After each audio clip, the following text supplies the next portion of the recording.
Carburettor tune ചെയ്യുന്നതിൻ്റെ ഭാഗമായിട്ട് ആദ്യം നമ്മുടെ വണ്ടിയുടെ ഐഡിലിങ് ക്രമീകരിക്കുകയാണ് വേണ്ടത്.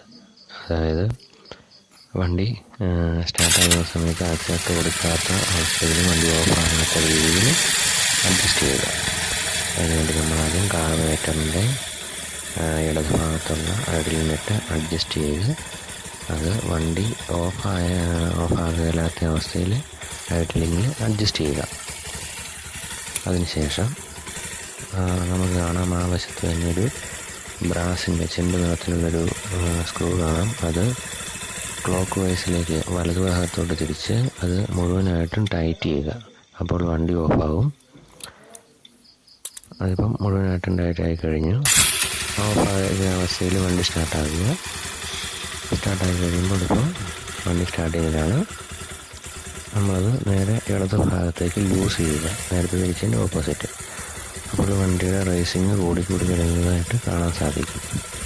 അങ്ങനെ വരുമ്പോൾ അതിൻ്റെ അകത്ത് ഏറ്റവും കൂടുതലായിട്ട് റേസിങ് വരുന്ന അവസ്ഥയിൽ കൃത്യമായിട്ട് ആ പോയിൻറ്റിങ് അഡ്ജസ്റ്റ് ചെയ്ത്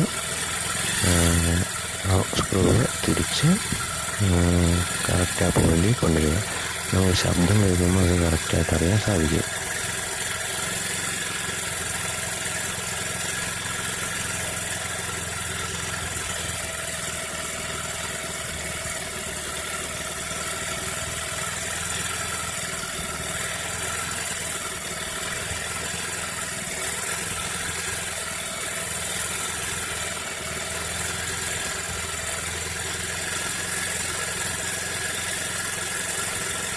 ഏകദേശം ഇപ്പോൾ ഈ ഭാഗത്താണ് ഇതിൻ്റെ കൃത്യമായിട്ടുള്ളൊരു പോയിൻ്റ്.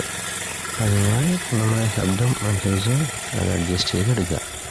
അതിനുശേഷം ഐഡിലിങ് നമുക്ക് ആവശ്യമുള്ള രീതിയിൽ ക്രമീകരിക്കുക.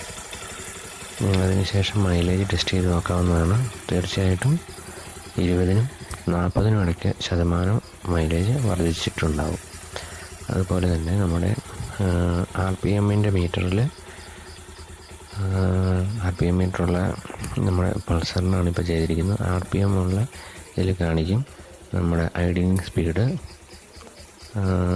1000-ന്, അതായത് 0-നും 2-നും ഇടയ്ക്കുള്ള പോയിന്റിലാണ് കൃത്യമായിട്ട് നിൽക്കേണ്ടത്. ട്യൂണിങ് കൃത്യമാണെങ്കിൽ അതിന് 2-നും ഇടയ്ക്കായിരിക്കും RPM സൂചി കാണുക.